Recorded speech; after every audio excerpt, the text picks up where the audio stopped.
शांति, एकता और सद्भाव वही उसका मार्ग है।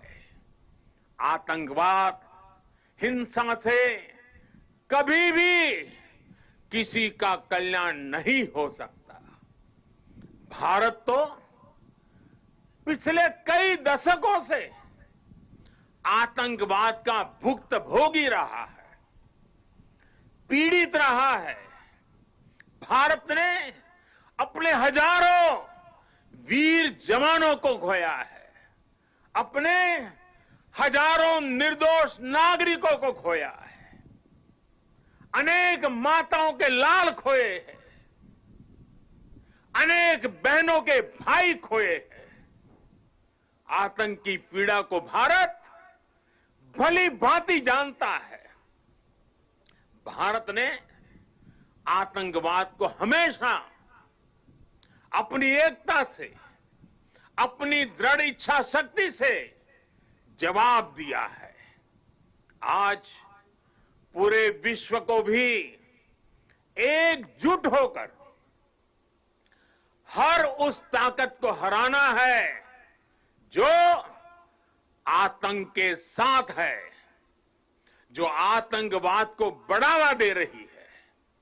साथियों, भारत के लिए तो एकता के मायनों का विस्तार हमेशा से बहुत ज्यादा रहा है।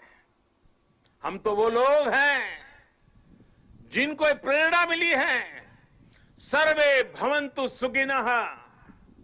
हम वो लोग हैं जिन्होंने आत्मसात किया है वसुधैव कुटुंबकम की। यही तो हमारी जीवन धारा है। भगवान बुद्ध से लेकर महात्मा गांधी तक भारत ने समूचे विश्व को शांति और एकता का संदेश दिया है। साथियों, राष्ट्रकवि रामधारी सिंह दिनकर जी ने लिखा है, भारत एक विचार, भारत एक विचार, स्वर्ग को भू पर लाने वाला। भारत एक विचार, स्वर्ग को भू पर लाने वाला। भारत एक भाव, भारत एक भाव जिसको पाकर मनुष्य जगता है। भारत एक भाव जिसको पाकर मनुष्य जगता है।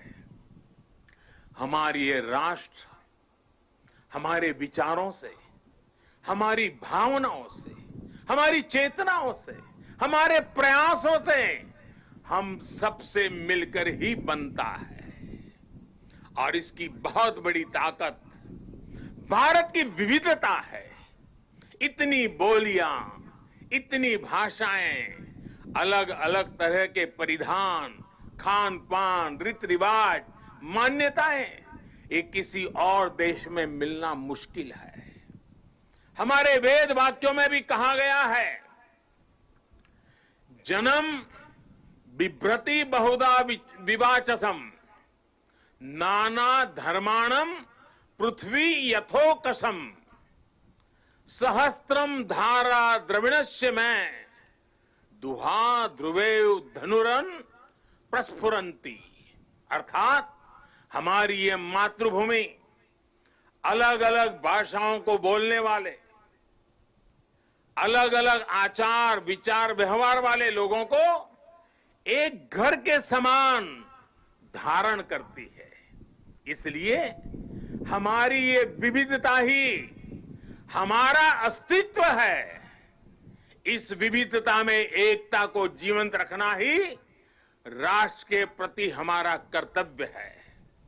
हमें याद रखना है कि हम एक हैं तो हम अपराजेय हैं, हम एक हैं तो हम असाधारण हैं, हम एक हैं तो हम अद्वितीय हैं। लेकिन साथियों, हमें ये भी याद रखना है कि भारत की ये एकता, ये ताकत दूसरों को खटकती भी रहती है। हमारी इस विविधता को ही वो हमारी कमजोरी बनाना चाहते हैं। हमारी इस विविधता को आधार बनाकर वो एक दूसरे के बीच खाई बनाना चाहते हैं। ऐसी ताकतों को पहचानना जरूरी है। ऐसी ताकतों से हर भारतीय को बहुत ज्यादा सतर्क रहने की जरूरत है। साथियों, आज यहां जब मैं अर्धसैनिक बलों की परेड देख रहा था, आप सभी के अद्भुत कौशल को देख रहा था, तो मन में एक और तस्वीर भी थी। ये तस्वीर थी पुलवामा हमले की। उस हमले में हमारे पुलिस बेड़े के हमारे जो वीर साथी शहीद हुए, वो अर्धसैनिक बेड़े के ही थे। देश कभी भूल नहीं सकता कि जब अपने वीर बेटों के जाने से पूरा देश दुखी था, तब कुछ लोग उस दुख में शामिल नहीं थे। वो पुलवामा हमले में भी अपना राजनीतिक स्वार्थ खोज रहे थे, अपना राजनीतिक स्वार्थ देख रहे थे। देश भूल नहीं सकता कि तब कैसी कैसी बातें कही गई, कैसे कैसे बयान दिए गए। देश भूल नहीं सकता कि जब देश पर इतना बड़ा घाव लगा था, तब स्वार्थ और अहंकार से भरी भद्दी राजनीति कितने चरम पर थी। और उस समय उन वीरों की तरफ देखते हुए मैंने विवादों से दूर रह करके सारे आरोपों को झेलता रहा, भद्दी भद्दी बातों को सुनता रहा।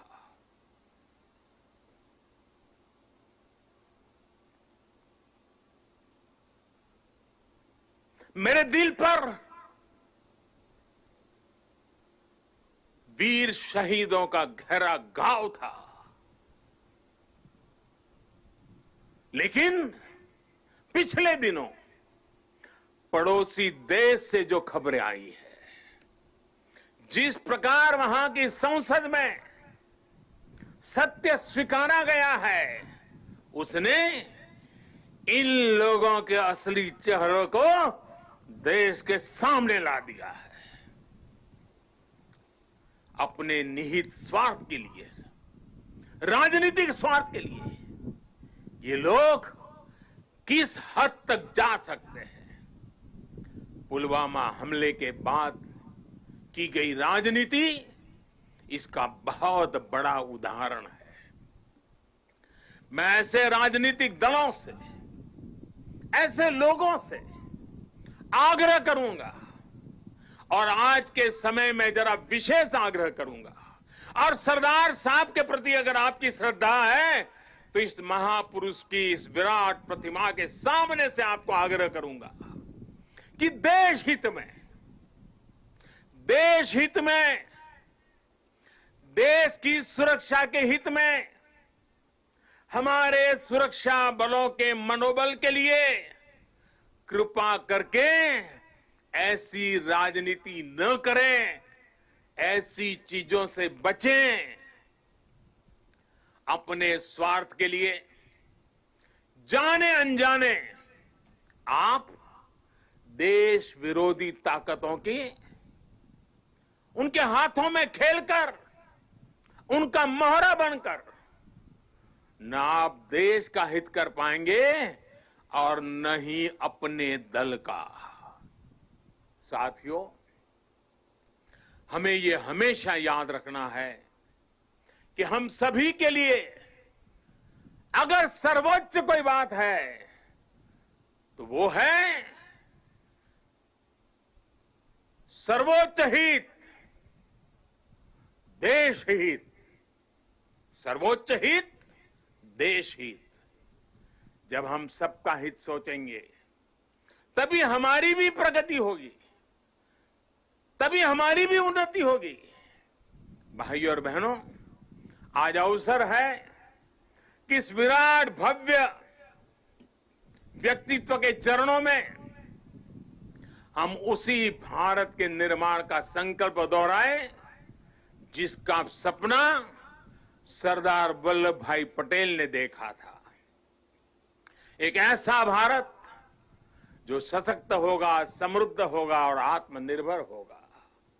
आइए इस पावन अवसर पर हम फिर से राष्ट्र के प्रति अपने समर्पण को दोहराएं। आइए सरदार पटेल के चरणों में नतमस्तक होकर हम ये प्रतिज्ञा लें कि देश का गौरव और मान बढ़ाएंगे, इस देश को नई ऊंचाइयों पर ले जाएंगे। इसी संकल्प के साथ सभी देशवासियों को एकता पर्व की एक बार फिर से बहुत बहुत शुभकामनाएं देता हूं।